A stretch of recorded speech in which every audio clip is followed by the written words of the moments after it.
I caught my wife cheating with her ex at a wedding, so I quietly left and made her regret it forever. When I first started dating, my dad gave me some advice. He said, "Son, men of value do not tolerate disrespect, manipulation, or lies from women. Stay true to yourself and always be a man of worth." Unfortunately, there was a change in plans. Love, the merger meeting was moved up and I have to depart tomorrow morning. I won't be returning until late Sunday. I understand how significant this event is, especially because you are the maid of honor, but I was just elevated to CFO and missing this meeting will be detrimental to both the firm and our future. "I'm truly sorry," I said. "Are you serious? We've been planning this for so long and you're canceling at the last minute. I will be there alone. Do you understand how embarrassing that will be for me? Couldn't someone else go instead?" Lisa replied, "This contract is worth more than $2 billion, and I am in charge of it. We've been working hard on it for the past year and no one else can take my position. Many people's jobs are dependent on our success. I realize that's difficult, but I'll make it up to you with the bonus we'll receive from this deal. I understand that you are upset, but there is nothing I can do. I'll be back Sunday," I explained. Needless to say, she was outraged. She stopped talking to me and instructed me to sleep in the guest room. I did not have any closeness or intercourse prior to my trip, which was not common. Her coldness and rage were out of character. I attempted to comprehend but couldn't calm her down, so I prepared for my trip and stayed the night in the guest room. I knew the wedding was important to her because of her friend Sarah's troubles. Sarah's ex-husband cheated on her during her life-threatening sickness and then abandoned her because he couldn't bear her delayed recovery. It upset Sarah and exacerbated her problem. However, following a miraculous recovery, Sarah filed for divorce due to abandonment and suffered despair for the next 5 years. All of her friends and family were there for her, trying to cheer her up, but nothing seemed to help. Then one day, she met a man at the grocery store, and her world instantly brightened. She reverted to her old self. Her friends and family's prayers had been answered, and everyone wanted to celebrate the happy event. Matthew, her fiancé, adored her and planned a spectacular wedding. Lisa, her best friend and maid of honor, remained by her side throughout. I understood how important this was to Lisa and I regretted having to cancel, but I was helpless. I knew I had to make amends to her and face her rage before departing for my trip. The next morning, I tried to kiss Lisa goodnight, but our bedroom door was shut and she did not open it. I told her how much I loved her and promised to call her when I arrived in Germany. Sadly, I walked to the waiting limo that would take me to the airport. I felt bad and disappointed by her reply. After 19 years of marriage, I still didn't comprehend my condition. I expected greater understanding and compassion. When I called her before my flight, her phone went to voicemail. I left another apologetic message, hoping to receive a response. I texted before takeoff and again after arriving 10 hours later, but received no response. I knew she was upset, and I figured I'd have to apologize abundantly to recover her trust. With no other options, I contacted our twin girls at college and explained the situation, asking them to check on their mother and make sure she was okay. I highlighted my concern and the urgency of hearing back from them to allay my fears. They understood and conveyed their love for me. They've always been daddy's girls and I love them dearly. When I arrived in Germany and settled into the hotel, I called my CEO for an update only to learn to my dismay that the meeting had been cancelled owing to the other firm's CEO's family death. I immediately called the airlines and booked a direct trip to Chicago O'Hare, which is only 30 minutes from the reception venue. Because the wedding celebration was scheduled to begin at 7 o'clock in the evening, I calculated that I would be there by 9 o'clock in the evening to be a supportive husband. I believed that this gesture would make her happy. After I got my rental car, the GPS guided me to the reception hall. It was shortly after 9 o'clock in the evening when I arrived. The party was already in full swing. The area was packed with loud music, dancing, and plenty of beverages, with many attendees definitely having a good time and some drinking a little too much. I was glad to be there and looking forward to seeing my wife again. With over 200 people there, it was difficult to spot Lisa at first. So, I walked to the bar, ordered a double bourbon, and began looking around for her. Thinking back on our voyage together, I realized that Lisa was 5 years older than me and had recently divorced when we first met. Her former husband, Dr. Robert Johnson, was completing his residency at Mercy Hospital when their marriage ended due to his infidelity with a nurse from his profession. Lisa had thrown him out. Heartbroken by his dishonesty, she had envisioned a life full of children and joy. Her ex-husband's infidelity, however, dashed those hopes. The divorce impacted her heart, both emotionally and financially, because medical residents make little money. The settlement divided what little they had. Lisa began working as a waitress to pay her bills. Faced with difficult circumstances, she gained a thorough grasp of Sarah's situation. When Lisa and I first met, it felt like a storybook romance. I was immediately smitten. Despite her past pain and misery, I saw in her a wonderful treasure. Her attractiveness immediately drew my attention. However, it was her love and compassion that ultimately won me over. I helped her overcome her obstacles, transforming her life for the better. We spent 19 wonderful years raising our twin girls with much love. Lisa enjoyed my open and honest approach to our connection. We constantly discussed the importance of loyalty and commitment, which provided her with a sense of security. I highlighted my admiration for faithfulness and my contempt for infidelity, commending her for having the fortitude to leave her cheating husband. I admired her resilience in getting through that terrible moment. Our marriage was founded on trust, loyalty, and dedication, which kept us together until the unexpected incident at the wedding. Lisa was still incredibly gorgeous at 44, and I 5 years her junior was in peak physical condition because of my dedication to fitness and jogging. At 39, I felt like I was at the peak of my life. Our intimate relationship was solid, and the age gap between us was never an issue. Our twin daughters, Emily and Sophia, were thriving at college, full of life and optimistic about their futures. We had a happy, loving family and a marriage that appeared unshakable. That was until I noticed Lisa at the wedding, sitting alone with her ex-husband, Robert. I knew Robert was close with the bride, Sarah, but his attendance at the wedding, particularly without his wife, surprised me. I was fatigued from my travels and fascinated about what I was witnessing. I paused to observe them intently, noting how friendly they appeared together, regardless of their history. I decided to step back for a moment to get a better idea of how they were engaging. It wasn't long before I felt like my world was falling apart. I was ready to intervene and disrupt their intimate moment when she abruptly rose, took his hand, and led him to the dance floor. Lisa looked stunning in her tailored ivory gown, and I dearly hoped this was nothing more than a dance. Her confidence as they proceeded through numerous slow songs took me by surprise. I sat back, nursing my drink and watched how things progressed. Lisa had clearly been drinking as seen by her flirting demeanor, which I knew could happen. She'd often get more loving and playful with me after a few drinks, which was typical for her. However, openly kissing another man, especially in front of her friends, was not normal or acceptable behavior. I was fully aware that she was my wife. This act of betrayal left me feeling both ashamed and outraged. Watching my wife share private moments as well as watching him touch her improperly and exchange kisses with her left me stunned and angry. I became enraged, and just as I was going to intervene and stop it, they returned to a table off to the side and began kissing as if they were on their honeymoon. I could clearly see his hands on her chest and her hand under the table. Just as I was about to approach them, I realized my marriage was over. I remembered what my father often said. "Hey guys, respect yourself. Do not put up with being treated poorly." So, I resolved to do something, but I remained calm. I could have made a big deal, ruined the ideal wedding, stopped them, and ensured it didn't go any further. But then, I figured if she wants him, she can have him. She isn't mine anymore. I'm feeling unusually tranquil. I got out my phone, zoomed in, and recorded several close-up photos and a brief video. Then, I messaged her. "Guess what, sweetheart? My meeting was rescheduled, and I returned early.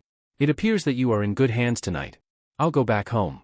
I'm guessing you'll be spending the night with Dr. Robert. I got it now while you've been avoiding my calls and texts. Have a blast.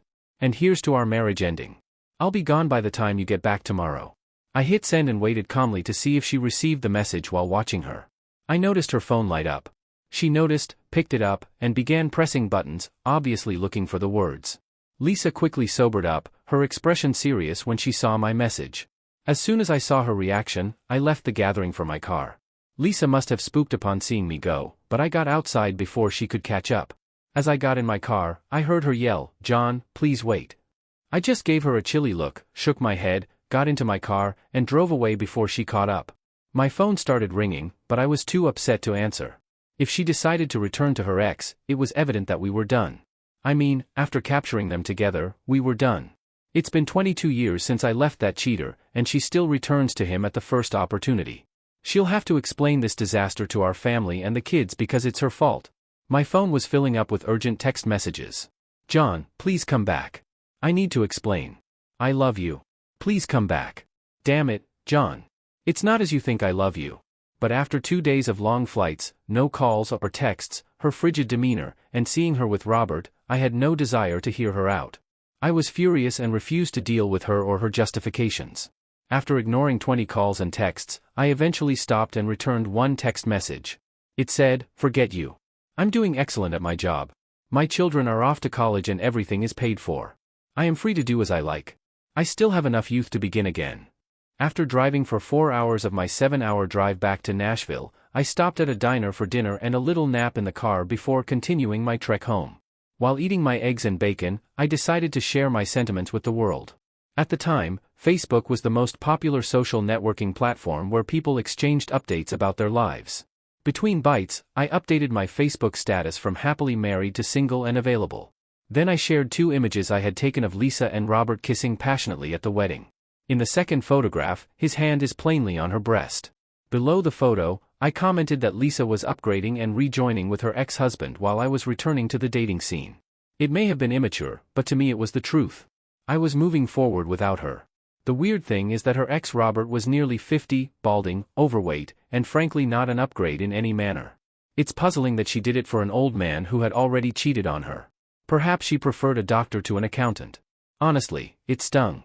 It ached a lot. I was in greater pain than I could ever remember. I felt sad and outraged, but it also seemed ludicrous. She is terminating a 19-year marriage with an elderly man who cheated on her over 20 years ago. Forget her, forget him. They are made for each other. I'm not the sort to tolerate such disrespect. Some may think it was simply a kiss and some caressing and it isn't worth leaving her. In my opinion, either my girlfriend is committed to me or she has the freedom to be with another person. We all make our own decisions. Following my late breakfast and 2-hour siesta in the van, I started the road again and pulled into my driveway around 7 o'clock in the morning. When I turned on my phone, it began sifting through dozens of alerts. There were so many that I didn't think they'd stop. There had to be at least 100 messages from her, her parents, her sister, and friends. Within 5 minutes of turning on the phone, it began ringing and I realized it was Lisa. I wondered if she slept last night or spent it with Robert. No matter. I ignored her calls because I was over it and merely wanted to get out of the house and move on. I got along well with her family. So, when they contacted me that morning, I answered the call and told her father what had happened. Richard, I had no indication she was dissatisfied with our marriage, but adultery was the final blow to our happy existence.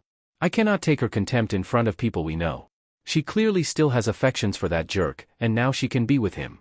I intend to find a woman who will appreciate what I bring to the table and remain loyal.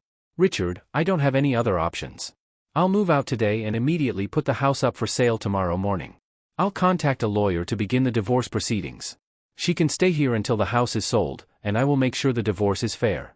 Call me old-fashioned, but I refuse to live with a lady who wants someone else. She made her decision, but I do not believe it was wise.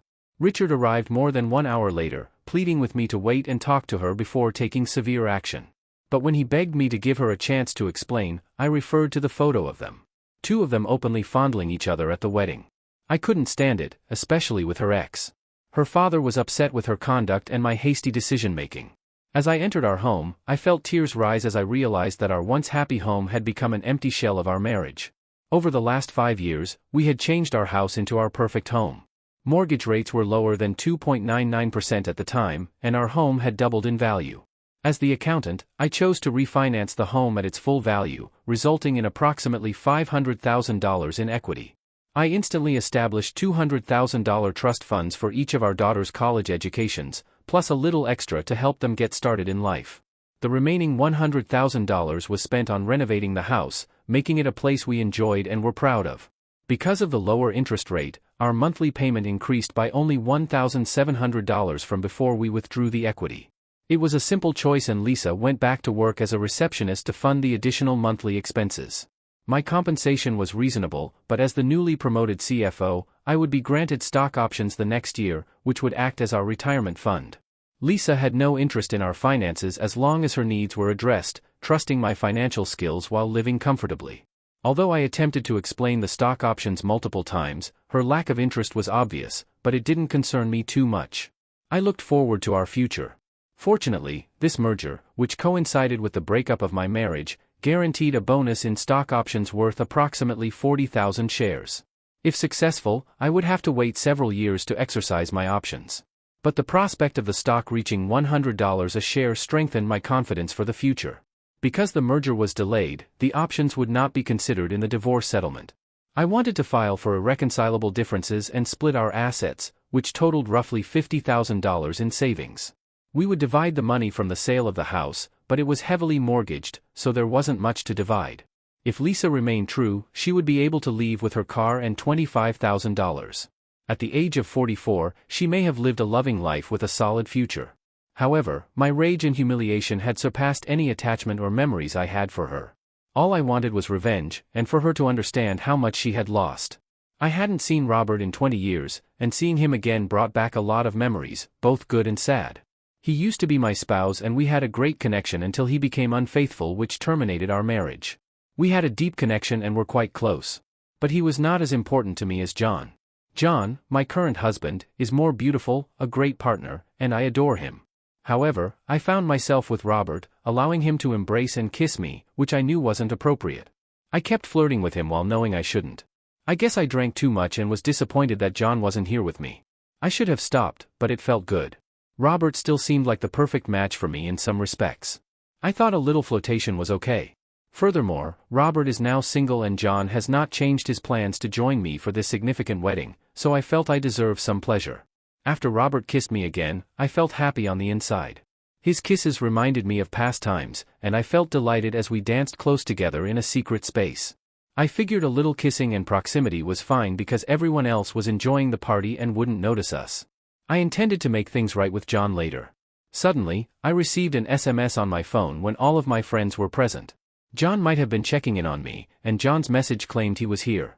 I didn't notice him at first, but I thought I saw him leave. I panicked, thinking I wanted to explain myself, but fearing he'd seen me with Robert. In a state of bewilderment, I told Robert that I needed to use the ladies' room. I dashed out of the wedding reception, my pulse beating. I noticed the exit door slowly swinging shut down the hall and dashed for it. My high heels clicked against the floor, and I recognized John, who had seen me with Robert. I begged him to wait, but he did not reply. He simply got into his car and departed. I attempted to pursue him, but it was too late. His automobile was already moving away. Now, he ignores my phone calls and texts. I've sent him numerous messages, but he has not responded to any. He's really upset, and I can't say I don't see why. After attempting to contact him several times and sending 10 more texts, my heart plummeted when I finally received an answer from him that was harsh. Forget you. 2 of my buddies discovered me kneeling outside in the severe cold, wondering what had gone wrong. After I told them everything, they were both horrified by what I had done and concerned about the consequences for my marriage. They knew John well enough to know he was not going to let this go easily. The next morning, at 10 o'clock in the morning in Nashville, I started packing my belongings. Seated at the kitchen table, I savored one final cup of coffee at the house. We had returned home with feelings of despair and rage. I finished by leaving the empty cup in the sink and writing a little note for her. In it, I told her not to call me and that we'd talk when the divorce paperwork was prepared. I didn't even sign the note. Instead, I left my wedding ring on top as a final gesture before leaving for good. I opened my laptop and distributed our funds. I also deleted our shared credit card after paying off the balance. She was solely responsible for herself starting today. If she contests the divorce, she will be responsible for all of the bills on her own. She couldn't manage the mortgage and utilities on her own. The house would sell quickly at the proper price because it was in high demand. If she agreed to the divorce, we could quickly end this disastrous marriage and allow her to return to her cherished Robert. I drove out from my previous haven into an unexpected, gloomy new world. My buddies at the wedding later told me that Lisa was upset when I departed.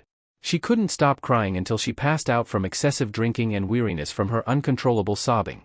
Her pals were concerned and felt bad for her. They tried to contact me several times, sending voicemails and texts to keep her from disrupting the wedding reception. They returned her to her hotel room, put her to bed, and checked on her many times over the night. When she woke up the next morning and understood what had happened, she contacted me several times, pleading for forgiveness and asking me to call her back. However, after witnessing her behavior, I refused to associate with her and disregarded all of her attempts to contact me. On Sunday morning, I awoke with a bad hangover and the threat of divorce hanging over me. I traveled home at lunchtime and was picked up by my father from the airport. Later, I learned that John had informed my father that he would be unable to bring me up and that he needed a ride himself. My father's anxious expression indicated that I must have looked dreadful. My father was my source of strength. So when I spotted him, I rushed over to hug him and cry on his shoulder. "Daddy, I botched up. And I believe John left me," I said with a sorrowful expression. He kindly consoled his distraught daughter. "I spoke with him this morning, and it doesn't look promising." "What were you thinking, John, and with Robert?" "I'm not sure what happened. I was intoxicated and angry at John for not attending the wedding. "Daddy, I realize I made a mistake, but he must forgive me. I did not even sleep with him," I said. "Dear, from the photographs I saw, it may have been the same. I'm not sure he is the forgiving type, especially knowing John. Even being with another man like that in those photos was betrayal for him," he replied. When I got home, I hoped to find John waiting for me, but I knew he had already left. I spent the day in tears attempting to reach John and apologize. The irony hit me hard when I realized I had cheated on John with the man who had betrayed me years before. John, the man I loved and valued, seems to have fled in a second. His wedding band, which was left on the table with a small note, proved this truth. Meanwhile, because the company's condo designated for visiting clients was not booked, I moved in. I notified my CEO of my predicament, and he approved my stay there. My supervisor, Mark, who is also a close friend, faced a similar circumstance years ago. He even recommended I postpone getting this year's stock options until a later date to gain an advantage. The next day, I went to my office on the 16th floor, knowing that Lisa would not be able to get past security to see me. I had already informed the security personnel that if she tried to enter, they should respectfully accompany her out. They did an excellent job, and when Lisa went to come on Monday, she immediately understood that she would be unable to see or speak with me at work. Despite her efforts, I was determined not to contact her. She was left in the dark about where I was staying and unable to contact me by phone. She felt alienated, regretful, and afraid about what was ahead for her. In the midst of this, my daughters panicked and begged me to talk with their mother. I told them strongly but gently that their mother had chosen to be with someone else, which I considered a blatant betrayal. Before they could dispute, I made it obvious that I take infidelity very seriously. I emphasized that what their mother did constituted cheating in my perspective. My daughters understood my position and respected my decision. I attempted to make them understand that their mother's decisions had consequences and that our divorce was unavoidable. However, I assured them that I would always be there for them and wish to keep them in my life. I also taught them a lesson, hoping they would remember to always respect their future spouses and understand the seriousness of betrayal, as many people would not tolerate such disrespect. Several unexpected events occurred after I shared a post on Facebook. My friends and family were calling wanting to know what was going on, but something else happened. I suddenly became very popular among women. I began going out with women who were younger than me, full of energy and excitement, something I hadn't had in years. Lisa's constant complaints and negativity were replaced by exciting dates, affectionate text messages, and attention from women who simply wanted to have fun. A month after that post, I met Amanda, who would eventually become my wife. We hit it off and became a couple shortly after my divorce from Lisa was official. Lisa was not pleased when she learned about my new life. She was mostly upset with herself, but she was also jealous and upset that I didn't give her another chance before moving on. I refused all of her requests to meet and only dealt with her through our lawyers. We eventually sold the house. After paying the real estate agent fees and other selling expenses, there was little money left over, less than $1,000 in equity. I decided Lisa should receive that small amount. The lawyers worked hard to obtain a portion of my future earnings, but the court ruled that they could not base the settlement on what I might earn later. Instead, they calculated my average income to determine how much I should pay. Lisa had a job, so paying alimony would not be difficult. In the end, I agreed to pay her $2,000 per month for 2 years. It wasn't a lot, but it was enough to get her by until she could stand on her own again, or until she met someone else, who was obviously not going to be me. In the years that followed, Lisa and I never spoke directly, but rather through our lawyers. She relocated to Chicago, where she joined a support group and eventually began living with Dr. Robert, whom she had become close to. She wasn't as happy as she had been with me. She was aware of the consequences of her actions, which were motivated by anger and selfishness, but she still made a poor decision. She hadn't been intimate with Robert that night, but she treated our marriage as if she were single again. 3 years later, at our daughter's graduation, Lisa met my new wife, Amanda, who was 28 and pregnant, along with our 1-year-old daughter, Olivia. Lisa, now 47, appeared much older, and Dr. Robert, who had come with her, stayed behind.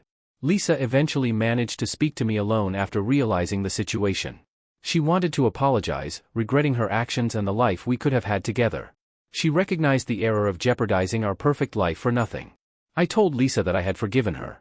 While I never expected to find her in someone else's arms, I expressed gratitude for the good times we had, our 2 beautiful daughters, and the love we shared. Lisa's actions, as painful as they were, led me to Amanda and the formation of a new family, which helped me overcome my anger. I advised her to focus on her future, assuring her that our past was behind us. I wished her well and expressed a desire to see her at future family gatherings. Amanda joined me at that moment, holding our daughter, and I took the opportunity to introduce them. Their ages were clearly different. Lisa, 47, could have easily been mistaken for Amanda's mother. This realization made Lisa regret even more the choices she made that led her to lose the love of her life over a single night of anger and selfishness. Over the next decade, we met again at our daughter's weddings. Lisa remained unmarried, but continued to live with Robert, who treated her well. However, seeing me with my new family and our young daughters stirred up old, fond memories for her. The happy life she once had with me was now just a memory, leaving her to live out her days filled with regret for the love and happiness she lost. In a twist of fate that summer, after cashing in my stock options, I bought back the old family home when it came back on the market. My entire family and friends, Lisa excluded, were thrilled that the house filled with so many of our memories was ours once again. My daughters especially enjoyed visiting, reminiscing about their childhood in that loving home. It's unfortunate that Lisa chose a different path. She would have cherished continuing the life we once envisioned together. Nonetheless, life moves forward, and I'm enjoying building a new life and creating new memories with Amanda and our daughters. It's a lesson learned. Before you decide to wrong someone, be sure you'll never need them again. 10 years had passed since the fateful night at Sarah's wedding, and John's life had transformed in ways he never imagined. The pain of Lisa's betrayal had dulled, replaced by the vibrant energy of his new family and the success he'd achieved as CFO. His decision to walk away from a marriage that no longer honored his values had been difficult but liberating. Now at 49, John stood at the peak of his personal and professional life.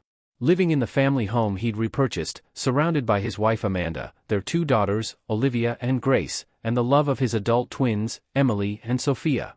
Amanda, now 38, had brought a freshness to John's world that he hadn't realized he'd been missing. Her optimism and adventurous spirit complemented his disciplined, grounded nature. Together, they'd built a life filled with laughter, travel, and the chaos of raising young children. The family home, once a symbol of his shattered dreams with Lisa, was now alive with new memories.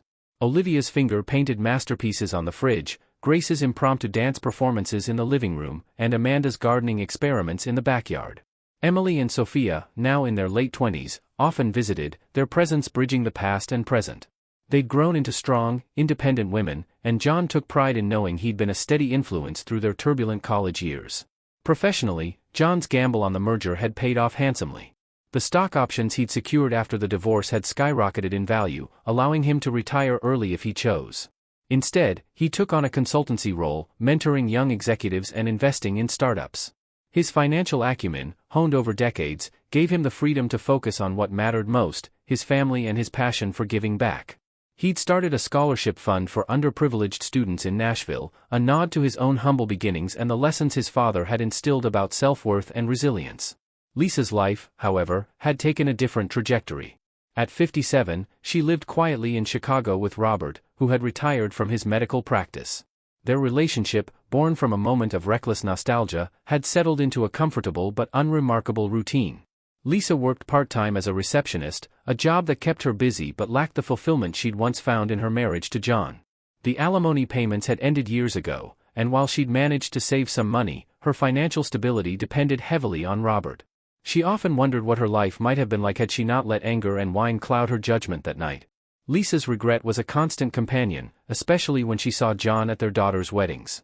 Emily's wedding, a joyous affair in a vineyard outside Nashville, had been particularly poignant. John had walked Emily down the aisle, his pride evident in every step. Lisa, seated a few rows back with Robert, felt a pang of longing as she watched John laugh with Amanda and their young daughters. The contrast between her life and John's was stark. His was vibrant and full, while hers felt like a shadow of what could have been. Sophia's wedding 2 years later was no easier. Lisa had hoped time would soften the ache. But seeing John's family grow only deepened her sense of loss. Despite her mistakes, Lisa had worked hard to rebuild her relationship with Emily and Sophia. The twins had been devastated by their parents' divorce, caught between loyalty to their mother and respect for their father's principles. Over time, Lisa's consistent apologies and efforts to be present in their lives had mended some of the wounds. She attended their graduations, birthdays, and holidays, always careful not to overstep or bring up the past. The twins, now professionals in their own right, Emily a lawyer, Sophia a graphic designer, appreciated their mother's efforts, but remained closer to John, who had been their rock during the chaos of the divorce. One summer evening, as John and Amanda hosted a barbecue for friends and family at the family home, an unexpected visitor arrived. Lisa had been invited by Emily, who believed it was time for her parents to find some closure. John was surprised but didn't object. He'd long since forgiven Lisa, though he had no desire to rekindle their friendship. Amanda, ever gracious, welcomed Lisa warmly, sensing the older woman's nervousness. The backyard was buzzing with activity, kids running through sprinklers, music playing softly, and the smell of grilled burgers in the air. Lisa stood on the patio, clutching a glass of lemonade, her eyes scanning the familiar space. The oak tree where Emily and Sophia had once built a treehouse still stood, now adorned with a swing for Olivia and Grace. The garden, once her pride and joy, had been transformed by Amanda's modern landscaping. It was the same home, yet entirely different. John approached Lisa, sensing her unease. "It's good to see you," he said, his tone neutral but kind. "The girls wanted you here, and I'm glad you came." Lisa nodded, her throat tight. "Thank you, John. This place, it's beautiful. You've done so much with it." They stood in silence for a moment, the weight of their shared history hanging between them. Finally, Lisa spoke, her voice barely above a whisper. "I've never stopped regretting what I did. I threw away everything for a moment of stupidity. I want you to know I'm sorry, and I'm happy you found someone who makes you happy." John studied her, seeing the lines etched on her face, the weariness in her eyes. He felt no anger, only a distant sadness for the woman he'd once loved. "I forgave you a long time ago, Lisa," he said. "We both made choices. Yours hurt me, but they led me here. I wouldn't trade this life for anything." Lisa's eyes glistened, but she managed a small smile. "You always were the better person. I'm trying to be better for the girls, for myself." "That's all any of us can do," John replied. He gestured toward the crowd.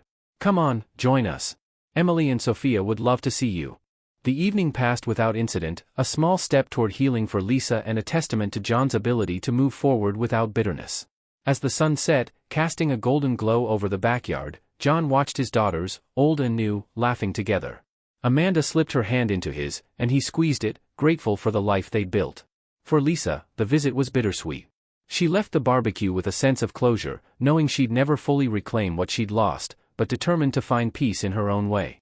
She returned to Chicago where she began volunteering at a women's shelter, channeling her regret into helping others rebuild their lives. It wasn't the grand life she'd once envisioned, but it was meaningful.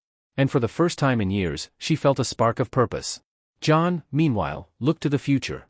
The family home, once a battleground of heartbreak, was now a sanctuary of love and second chances. As he tucked Olivia and Grace into bed that night, he thought of his father's words, "Men of value do not tolerate disrespect." He'd honored that advice, not out of pride, but out of a deep belief in his own worth. And in doing so, he'd found a life richer than he could have imagined. Thank you for taking the time to hear today's story. If you love the story, please like and subscribe if you haven't already. If you have a tale to share regarding your own or someone else's circumstance, please do not hesitate to contact me. Take care.